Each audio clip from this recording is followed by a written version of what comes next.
All right, today we're diving deep into a fascinating, high-stakes naval showdown. It's happening in one of the most critical waterways on the entire planet.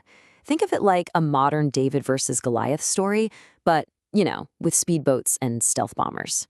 To really get what's at stake here, you only need to remember one number: 20%.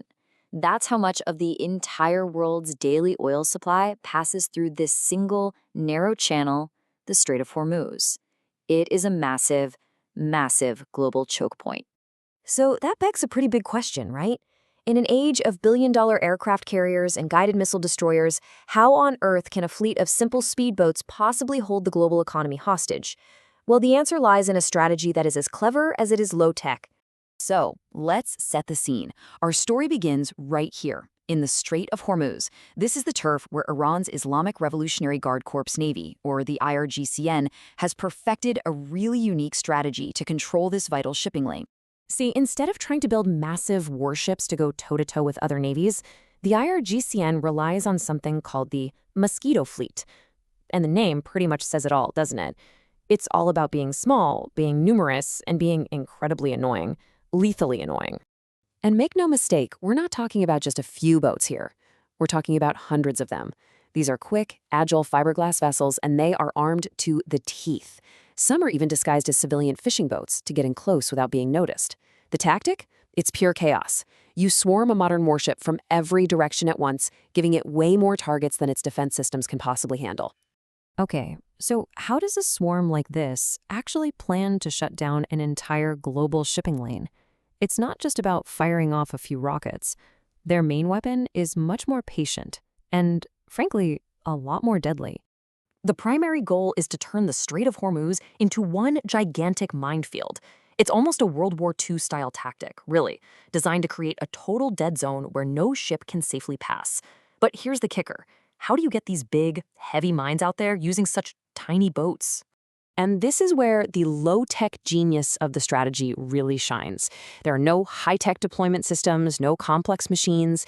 They literally just strap mines to the back of a speedboat, zip out into a busy shipping lane at night, and push them into the water. It's a hit-and-run tactic that's incredibly difficult to stop. And these aren't just one type of threat either. They use everything from old-school contact mines, the kind that float near the surface and explode when a ship bumps into them, to some really advanced bottom mines. These things sink to the seafloor and just wait. They patiently listen for the unique sound of, say, a supertanker passing overhead before they detonate. So what's the scale of this potential threat? Well, it's just staggering. The high-end estimates suggest Iran has a stockpile of around 6,000 naval mines, all just waiting to be deployed by this Mosquito Fleet. You can see the problem this creates for military planners, right? How in the world do you counter a threat that's fast, numerous, and stealthy, all while it's hiding among thousands of civilian boats in one of the busiest waterways on Earth? Well, the answer from U.S. military planners is a total game changer. It's a complete shift in thinking. The key isn't to try and fight the swarm once it's already buzzing all around you. The key is to make sure the swarm never, ever leaves the nest. All right, so let's flip over to the U.S. playbook. It's not about building a bigger boat to fight the small ones. It's a much smarter, multi-layered, and overwhelmingly high-tech solution.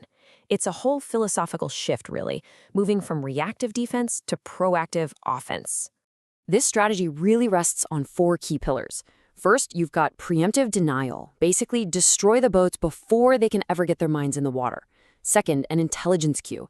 Use every piece of intel you have to figure out exactly which boats are the real threats. Third, you hit them where they're weakest, striking moored vessels while they're just sitting ducks tied up at the dock. And finally, the dual target doctrine.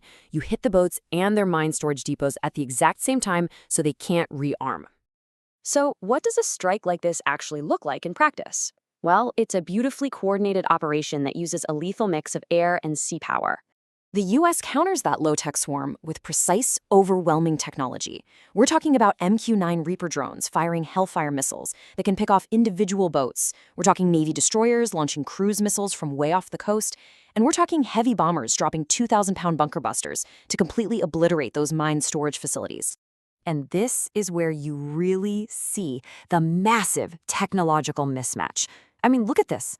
A speedboat might be doing 70 miles per hour, which is fast on the water.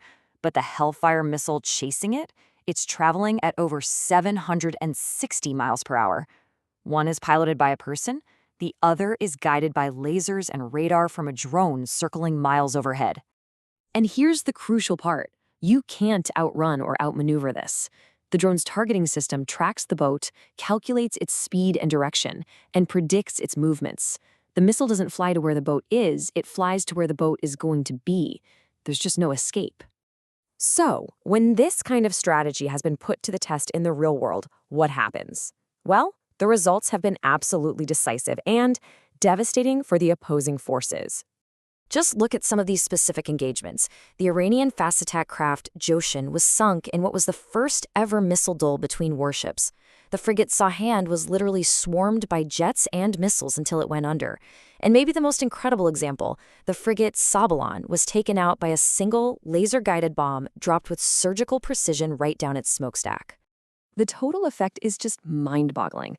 In one 10-day span of operations, over 60 Iranian warships and submarines were taken out.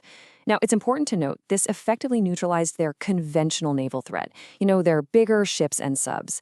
That's a very different challenge from the swarming asymmetric threat that the Mosquito fleet itself poses. So all of this leaves us with a really provocative question, doesn't it? In this new era of warfare, one that's defined by deep intelligence, remote weapons, and preemptive strikes, is the physical battle just the final bloody act of a conflict that's already been won long before with technology and information? It's definitely something to think about.